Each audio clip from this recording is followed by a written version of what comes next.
Alright, so today we're going to be talking about how to find the lengths of polar curves. And that's the final thing we're going to be talking about in high school calculus. And so recall that a polar curve is defined by the function r is equal to some function of theta. And if we want to convert that into the Cartesian system, we can get the x value as r times cosine theta, and then y value as r times sine theta.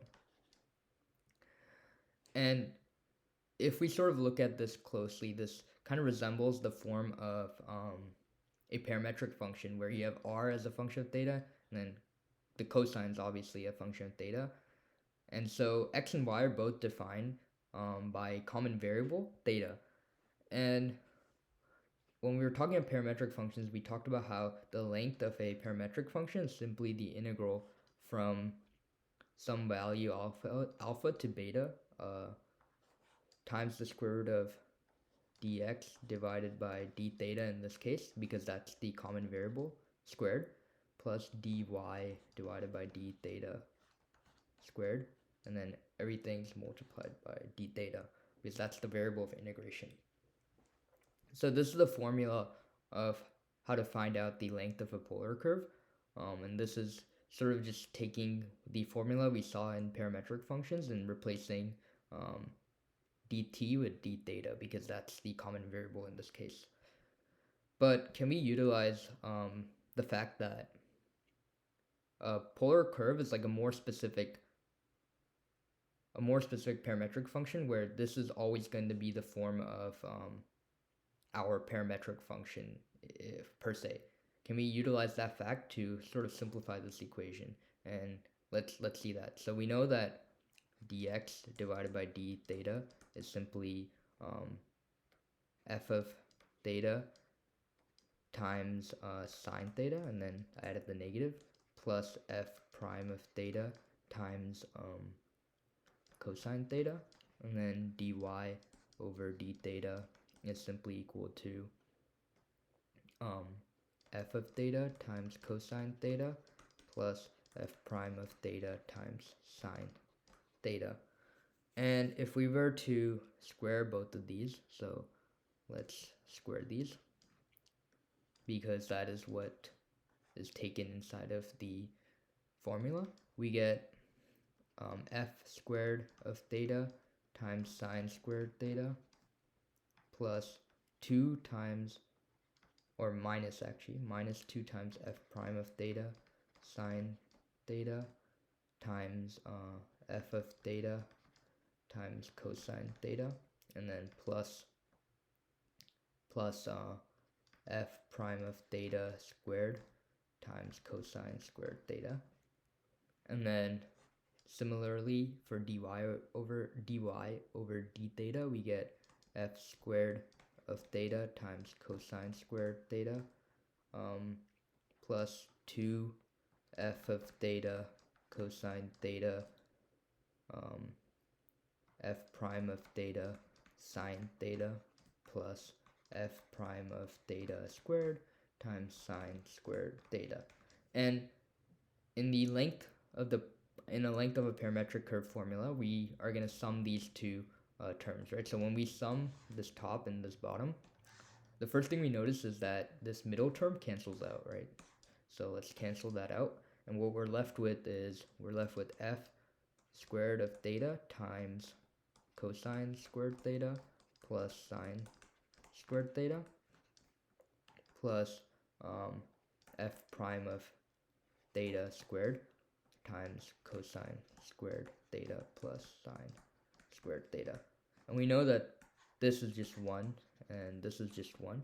So essentially we've simplified our length formula into the integral from alpha to beta of the square root of f squared of theta, and then since f squared of theta is just r squared, we're just going to write it that form. So r squared plus the square root of, or the square of the derivative with respect to theta, so dr over d theta squared. So one nice thing about this form is we do not have to like find the function for x and y and then differentiate it with respect to theta. We can directly differentiate r in terms of theta, and that's very beneficial because r is what we're going to get when we're going to be talking about polar coordinates and polar functions. So this new formula is going to be very helpful in simplifying our process to find the length of the curve, and yeah, it just simplifies everything much more. So given this formula, let's find the length of some curves. So find length of r is equal to 1 minus cosine theta. So the first thing we should probably do is graph it out. We know this is a cardioid, and then or cardioid, yeah, and the key points, let's find that. When theta is 0, we get r0, so it's just 0, 0. When theta is pi, we get at -2, we get this, and then when cosine theta is 0, which is at pi over 2 and 3 pi over 2, we take a value of 1 and -1 correspondingly. So we get a cardioid that looks like this. So we're supposed to find the length of this, and so our domain is from 0 to 2 pi. That's what it takes to form this one arc of the cardioid, or like one whole period of the cardioid. And so knowing our formula for the length of the curve, let me rewrite that. The length is simply the integral from 0 to 2 pi of the square root of r squared plus dr divided by d theta squared times d theta. So we know r is simply equal to, well, r squared is simply going to be 1 minus cosine theta squared. And now we need to find dr over d theta, and luckily this format makes it very easy to do so. So dr over d theta is simply equal to sine theta. So plus sine squared theta d theta. And let's further simplify. We get L is equal to integral from 0 to 2 pi of the square root of 1 minus 2 cosine theta plus 2 cosine squared theta plus sine squared theta d theta. And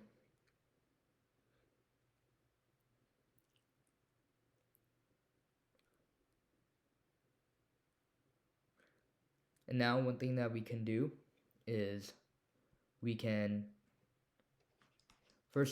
take 1 cosine squared theta. So like this is the same thing as cosine squared theta plus cosine squared theta, and then we have a sine squared theta over here. So that can simplify to 1, and now we're just simply left over with the square root of 1 minus 2 cosine theta plus cosine squared theta plus 1. That leaves us with